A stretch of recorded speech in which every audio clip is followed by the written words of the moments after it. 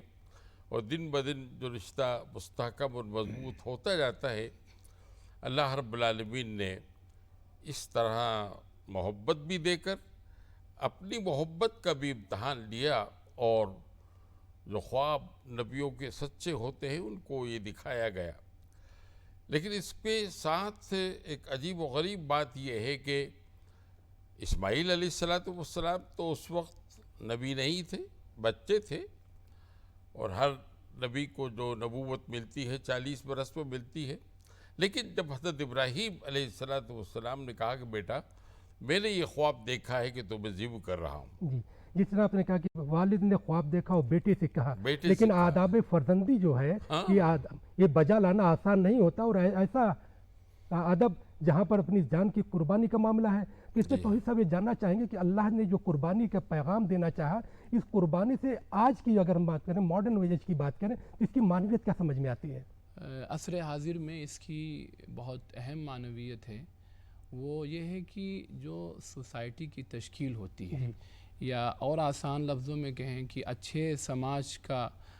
جو ایک خوبصورت سماج کا جو ایک نمونہ اور ایک آئیڈیل ہوتا ہے، وہ یہ ہے کہ معاشرے کے 3 عناصر ہوتے ہیں، 3 فیکٹرز ہوتے ہیں، ایک مرد کا، ایک عورت کا اور ایک بچے کا۔ اگر کسی سوسائٹی کے یہ تینوں عنصر اور تینوں فیکٹر خوبصورت ہوں، بیوٹیفل ہوں، تو پھر اس کا مطلب وہ سوسائٹی اچھی ہے۔ اب اس میں آپ دیکھیں کہ جس وقت باپ نے اپنے بیٹے سے یہ بات کہی کہ بیٹے میں نے خواب دیکھا ہے کہ میں اپنے رب کے نام پر تجھے قربان کر رہا ہوں، تو بیٹے کی روح اور اس کا دماغ، اس کی سوچ، اس کی تھنکنگ، اس کے تھاٹس اتنے خوبصورت ڈھلے ہوئے تھے کہ فوراً بیٹے نے جواب دیا کہ اے ابو جان، اگر یہ حکم میرے رب کی طرف سے ہے، میرے گاڈ کی طرف سے ہے، میرے لارڈ اور میرے واستوک ایشور اور پرمیشور کی طرف سے ہے، تو اس کے سامنے میری یہ گردن حاضر ہے۔ اگر بچے کے اندر اس بات کا تصور بٹھا دیا جائے کہ بیٹے تیرے لیے سب سے زیادہ محبت کی جو چیز ہے وہ تیرا گاڈ ہے، تیرا لارڈ ہے، تیرا ایشور ہے جس نے تجھے پیدا کیا، تو پھر آپ دیکھیں کہ اس بچے کا ایکشنز، اس کا کردار، اس کا کریکٹر بہت ہی خوبصورت ہوگا۔ کیوں؟ اس لیے کہ اس کے دل و دماغ میں خدا کا صحیح تصور ہے۔ وہ جب سوسائٹی میں آئے گا تو کسی پر ظلم نہیں کر سکتا ہے، وہ جب سوسائٹی میں آئے گا کسی کو تکلیف نہیں دے سکتا ہے، وہ جب سوسائٹی میں آئے گا تو بڑوں کا احترام، ان کا رسپیکٹ کرے گا، وہ جب سوسائٹی میں آئے گا تو کسی کے ساتھ جھوٹ اور فراڈ نہیں کر سکتا ہے۔ پھر وہ سوسائٹی جس کے بچے بھی اچھے ہوں اور جس کی عورتیں بھی خوبصورت ہوں، کریکٹر کے اعتبار سے، حیا کے اعتبار سے، شرم کے اعتبار سے، اچھے اخلاق اور کردار کے اعتبار سے، اور یہ اسی وقت ہو سکتا ہے جبکہ بچوں میں صحیح خدا کا تصور اچھی طریقے سے بٹھایا جائے، اور پھر خدا کیسی خوبصورت زندگی چاہتا ہے وہ بچوں کو بتایا جائے۔ تو حضرت ابراہیم علیہ السلام نے جو اپنے بچے کی ذہن کی تشکیل کی، اس بچے نے اپنے عمل سے، اپنے ایکشن سے یہ ثابت کر دیا کہ خدا کی بات کو کیسے مانا جائے۔ جی، یہاں پہ بڑا اہم سوال ہے کہ خدا کی بات کو کیسے مانا جائے۔ ہماری سوسائٹی میں جو لوگ اللہ کی بات کرتے ہیں، ایشور کی بات کرتے ہیں، اللہ کو تو مانتے ہیں لیکن اللہ کی نہیں مانتے ہیں۔ یہاں پر یہ کہ اللہ کو مان رہے ہو تو پوری طرح سے مانو، اور آئیڈیل سوسائٹی کا جو کنسپٹ ہے وہ یہاں پہ اس کا سبق ہمیں یہاں سے ملتا ہے کہ آئیڈیل سوسائٹی میں قربانی کیا ہوتی ہے۔ جب آپ آئیڈیل سوسائٹی میں قربانی کی بات کرتے ہیں تو آپ اپنے وطن کے لیے قربان ہوں گے، اپنے ملک و ملت کے لیے قربان ہوں گے، اپنے والدین کے حقوق کو ادا کریں گے۔ تو یہاں پہ جب ہم والدین کے حقوق کی بات کر رہے ہیں، فرما برداری کی بات کر رہے ہیں، وہ آداب فرزندی آج کے زمانے میں کیوں نظر نہیں آ رہی؟ ہم جب حضرت ابراہیم کی بات کرتے ہیں، سنت ابراہیم کو ادا کرنے کی بات کرتے ہیں، جانور کو تو خرید کر لے آتے ہیں لیکن اس اپنی انا کو قربان نہیں کرتے جس کے لیے قربانی ہونی چاہیے۔ شرافت صاحب، اصل میں بات یہ ہے کہ یہ صرف اللہ رب العالمین کا حکم تو ہے اور اس کی تعمیل بھی ہوئی، لیکن اس میں ایک معاشرہ کی تشکیل بھی سامنے آتی ہے، جو اقبال نے کہا کہ یہ فیضان نظر تھا یا کہ مکتب کی کرامت تھی، سکھائے کس نے اسماعیل کو آداب فرزندی۔ دیکھیے جان تو ہر ایک کو عزیز پیاری ہوتی ہے، عام جس طرح روایتوں میں آتا ہے 10 سال کی 12 سال کی عمر تھی، لیکن چھوٹا سا بچہ بھی اپنی جان، اپنی صحت، اپنی ضرورت کی پرواہ کرتا ہے۔ جان سب کو پیاری وہ ہوتی پھر ہے۔ ہاں جی صاف طور سے کہہ دیا کہ تمہیں ذبح کر رہا ہوں، تو کیا حضرت اسماعیل کو خیال نہیں آیا ہوگا کہ ذبح کیا ہوتا ہے یہ وہ، لیکن اس کے ساتھ جو ایک عقیدے کی بھی تربیت موجود تھی اس ابراہیمی گھرانے میں، تو اس کا نتیجہ تھا جو تربیت ہوئی تھی کہ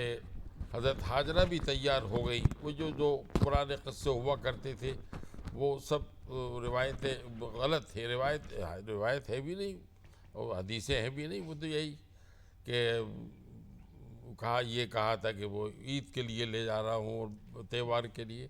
وہ تو باقاعدہ جب بچے سے کہا ہے تو بیوی سے نہیں کہا ہوگا، ان بیوی سے جو خود بہت بڑی قربانی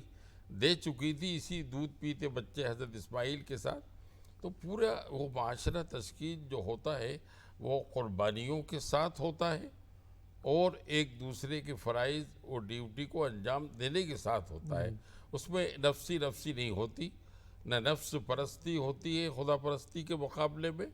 اور اسی طریقے سے اقربا پرستی یا اقربا پروری بھی نہیں ہوتی، بس اور تعمیل اور خدا کے حکم کی تعمیل ہوتی ہے، اسی کی ضرورت ہے۔ ایک جانور، کسی بھی قربانی کے جانور کو مثال بنا کر اسلام اور اس کی شریعت یہی چاہتی ہے کہ اپنے تہواروں میں آپ اللہ کی حکم کی تعمیل کا تو خیال کریں ہی، لیکن اس کے ساتھ بھوکے لوگوں کا، محتاج، مسکین اور غریب جو عام دنوں میں گوشت خرید نہیں سکتے، ان کا بھی آپ کو خیال رکھنا ہے۔ یقین مطلب یہ سمجھا جائے کہ حقوق اللہ کے ساتھ حقوق العباد کو بھی ادا کرنا ہے۔ تو اس صاحب جاننا چاہیں گے کہ حقوق العباد کیا ہے؟ اس سے حقوق العباد کا تعلق پوری انسانیت سے ہے۔ اگر یہ سمجھا جائے کہ حقوق العباد کا تعلق صرف مسلمانوں سے ہے تو یہ بہت بڑی غلطی ہے۔ عباد کا مطلب خدا کا بندہ، تو خدا کے اس روئے زمین پر جتنے بندے ہیں سب کا حق ادا کرنا، سب کا ساتھ دینا، سب کی ضرورت پر کام آنا، سب کے دکھ درد میں شریک ہونا، یہ حقوق العباد کا مطلب ہے۔ اسی لیے حدیث میں اس کو بہت صاف اور کلیئر کیا گیا ہے، اور ارشاد فرمایا نبی اکرم صلی اللہ علیہ وسلم نے، جو پوری مانوتا کے انتم سندیشتہ ہیں، آپ نے بالکل صاف کلیئر الفاظ میں فرمایا کہ الخلق عیال اللہ فاحب الخلق الی اللہ من احسن الی عیالی، کہ پوری مخلوق جہاں بھی آباد ہے وہ سب اللہ کا کنبہ ہے، اللہ کی فیملی کے مانند ہے، اور اس اللہ کو، اس واستوک ایشور اور پرمیشور کو وہ سب سے زیادہ محبوب ہے جو اس کی مخلوق کا سب سے زیادہ خیال رکھے۔ حتیٰ کہ آپ اگر اور دائرہ وسیع کریں گے، حدیث کی روشنی میں دیکھیں گے تو آپ کو اللہ کی مخلوقات میں جانوروں کو بھی شامل کرنا پڑے گا۔ یقیناً ہاں، جانوروں کو بھی اگر ہم نے پالا ہے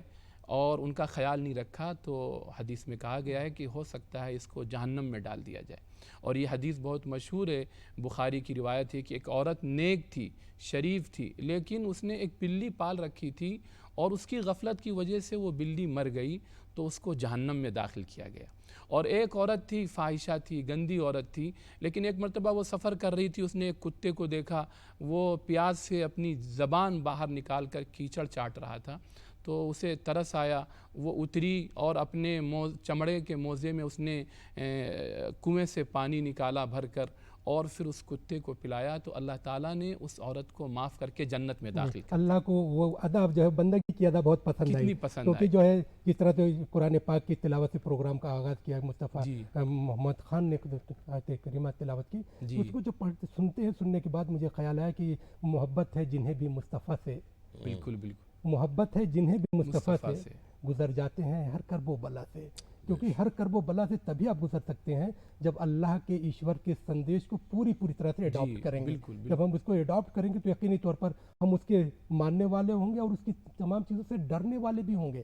صرف جب ہم قربانی کی بات کرتے ہیں تو قربانی میں صرف جانور لا کر قربان کر دینا اور اس کے بعد گوشت کو کھا لینا یہ نہیں. اچھا گوشت کی تقسیم کے جو کیا ہے اس کے بارے میں شرافت صاحب بتائیں. یہ اس کے 3 حصے ہیں، عام طور سے سب جانتے ہیں. غربا مساکین کے لیے، دوست احباب رشتہ داروں کے لیے، اور ایک آپ کے ذاتی استعمال کے لیے. اور اس میں مزید یہ بھی احتیاط ضروری ہے کہ اپنی پسند ناپسند کا مسئلہ نہیں رکھے گا. ہمیں جو پسند ہے وہ ہم نے رکھ لیے، بلکہ پورے گوشت کو اس کے ٹکڑے کر کے ملا کر اس کو کر دیں. ورنہ جیسے اپن نماز میں چوری نہیں کرتے، روزے میں چوری نہیں کرتے، اس طرح اس عبادت میں بھی چوری نہیں کریں، کیونکہ یہ قرآن مجید میں آیا ہے کہ یہ قربانی کا خون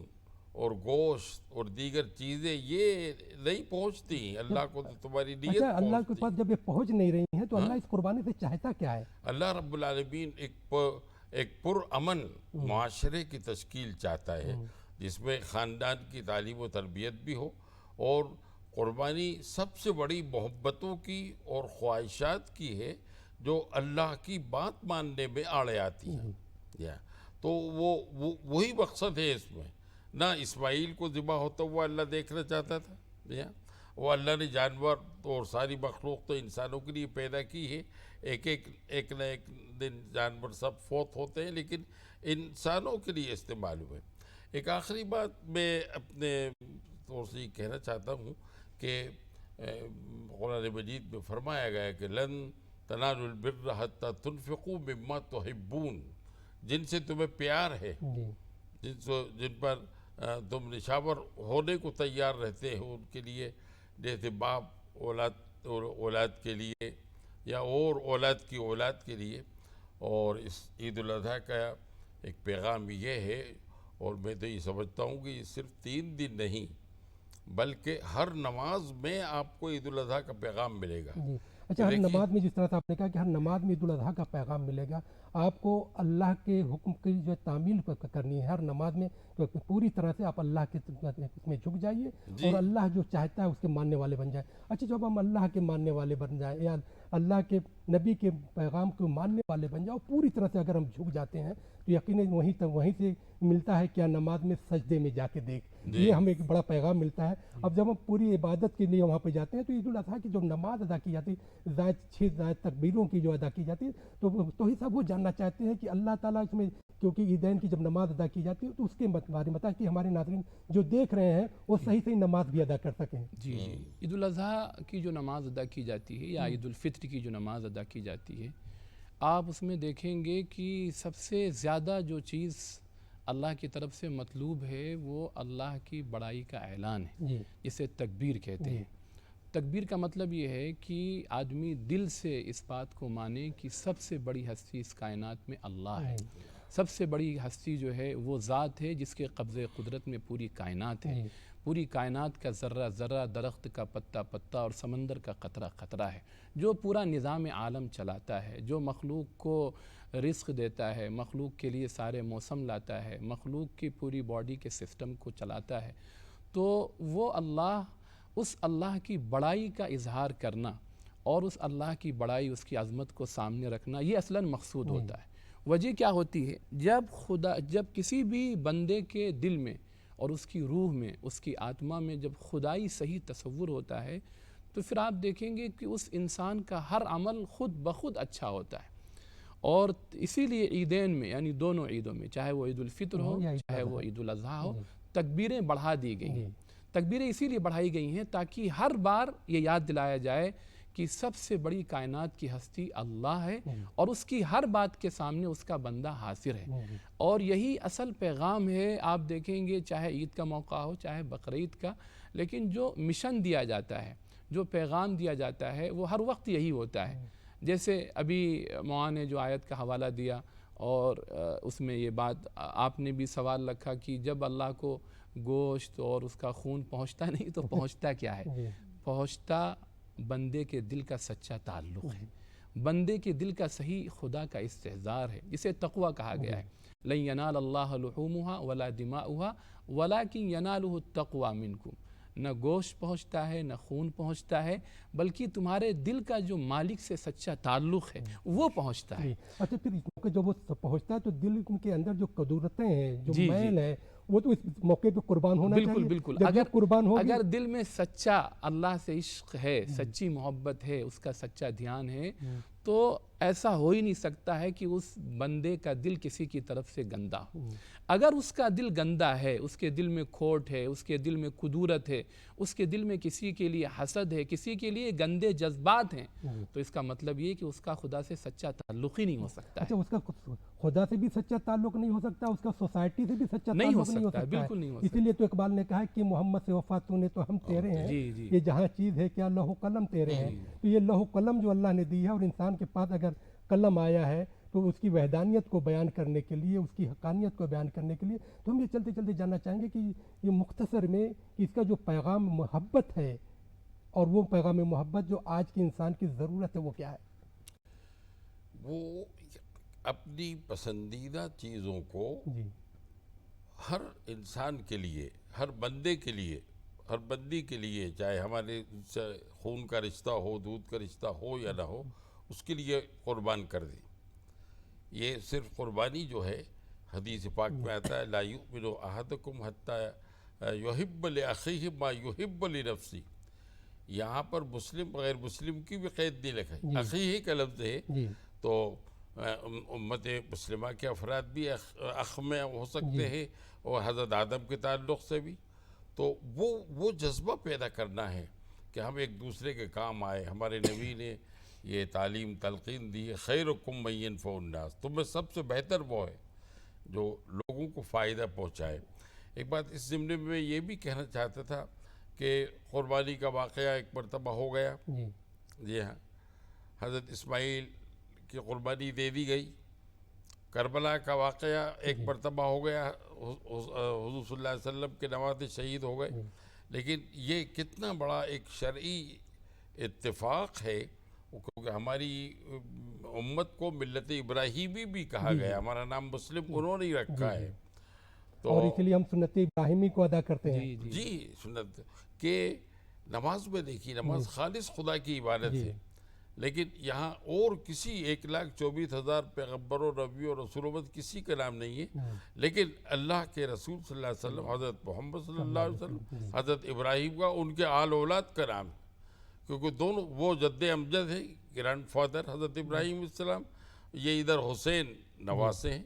اور یہ آل محمد کا لفظ ہے ان کے لیے، نواسوں کے لیے بھی، اور ادھر آل ابراہیم جو بیٹے تھے حضور صلی اللہ علیہ وسلم خود آپ آل ابراہیم میں۔ تو ہمارے سب بھائیوں کو چاہے ان سے مذہبی تعلق ہمارا ہو یا نہ ہو، کہ یہ پوری قربانی کا ایک پیغام اخوت کا بھی ہے۔ جی، تو آپ نے بہت اچھا بات کہی کہ قربانی کا پیغام اخوت کا بھی ہے، اور اسلام میں تو پڑوسی کا خیال رکھنے کی بہت ساری سخت تلقین کی گئی ہے کہ آپ اپنے پڑوسیوں کا خیال رکھیے، اور شاید یہاں تک بھی کہا گیا ہے کہ اگر آپ نے کھانا کھا لیا پیٹ بھر کے، آپ کا پڑوسی بھوکا رہ گیا تو اس کی بھی سرزنش کی گئی ہے۔ تو اس کے بعد ہم جاننا چاہیں گے پڑوسیوں کے حقوق کے بارے میں اللہ نے کیا کہا۔ پڑوسیوں کے حقوق کی پوری تفصیل سورہ نساء کی ایک آیت ہے، وَاعْبُدُوا اللَّهَ وَلَا تُشْرِكُوا بِهِ شَيْئًا وَبِالْوَالِدَيْنِ إِحْسَانًا وَبِذِي الْقُرْبَى وَالْيَتَامَى وَالْمَسَاكِينِ والجار ذی القربى والجار الجنب والصاحب بالجنب وابن السبیل۔ اگر کوئی اس کی پوری تفصیل پڑھ لے تو کوئی فرد بشر پھر باقی نہیں بچتا ہے جس کا ہمیں خیال نہ رکھنا ہو۔ پھر اس کے بعد حضور اکرم صلی اللہ علیہ وسلم جنہوں نے پوری قرآن کی تفسیر اور اس کا ایکسپلینیشن پیش کیا ہے اپنے عمل سے، اپنے کردار سے، اپنے کریکٹر سے، آپ جب حدیث کو دیکھیں گے تو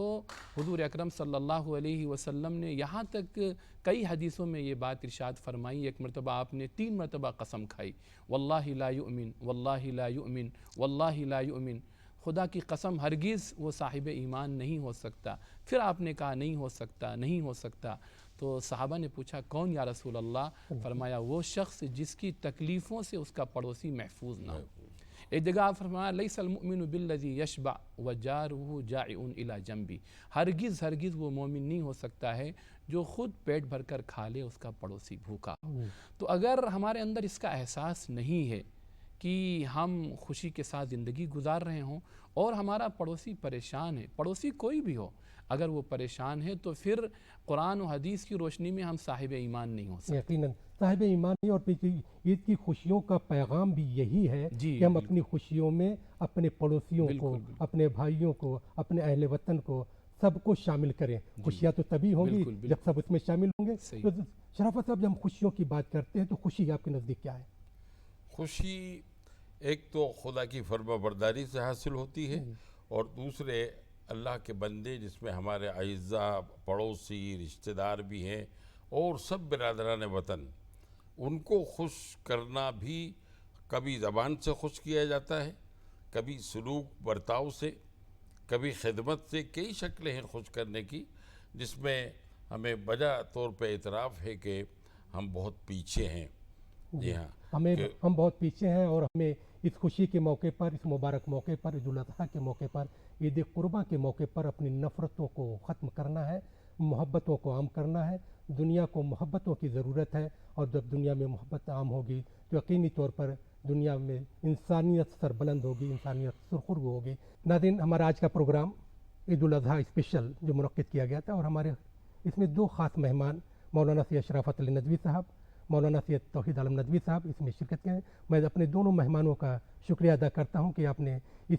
شدت کی گرمی میں ہمارے لیے وقت نکالا، اور آپ کی مفید معلومات کی روشنی میں ہمارے اپنے پروگرام کو مزید بہتر بنانے کا موقع ملا۔ جو ناظرین، عید الاضحیٰ کا ایک مبارک پیغام، یہ پروگرام یہیں پر ختم ہوتا ہے۔ ہمارا یہ پروگرام آپ کو کیسا لگا؟ آپ اپنی رائے ہمیں لکھ بھیجیے تاکہ آپ کے مفید مشوروں کی روشنی میں دوردرشن کے ذریعہ اب بہترین سے بہترین پروگرام پیش کیے جائیں اور آپ کی خدمت میں پیش کیے جائیں۔ تو ناظرین، آج کا ہمارا پروگرام یہیں پر ختم ہوتا ہے۔ ٹیم کے ساتھ مہتاب عالم کو دیجیے اجازت۔ خدا